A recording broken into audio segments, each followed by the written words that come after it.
السلام علیکم۔ آپ دیکھ سکتے ہیں ہزاروں لوگ آج قبرستان کی اس مٹی کے تلے دفن ہیں۔ یہاں آنے کے بعد ایک چیز ہمیں سمجھ میں آئی، آپ دنیا میں چاہے جتنا بھی مال اکٹھا کریں، چاہے آپ جتنے بھی بڑے عہدیدار ہیں، آپ بہت بڑے عزت دار دنیا میں ہو سکتے ہیں، لیکن قبرستان میں آپ کی پہچان ایک مردے کے نام سے ہی کی جاتی ہے۔ یقیناً میں آپ کو ایک صلاح دینا چاہتا ہوں، جب بھی محسوس ہو کہ میری ایک پہچان الگ ہے، دنیا میں میری ایک عہدہ الگ ہے، میرا مقام الگ ہے، کسی بھی چیز کا اگر آپ کو آپ کے حسن کا، آپ کی خوبصورتی کا، آپ کے مال کا جب بھی غرور ستانے لگے، کم سے کم ایک بار قبرستان کی زیارت کے لیے آیا کریں۔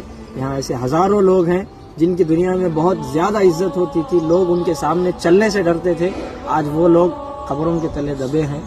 آج ہم پہچان بھی نہیں پا رہے ہیں کہ یہ قبر کس کی ہے۔ تو اللہ ہم سب کو سمجھنے کی اور عمل کرنے کی توفیق عطا فرمائے۔ السلام علیکم ورحمۃ اللہ وبرکاتہ۔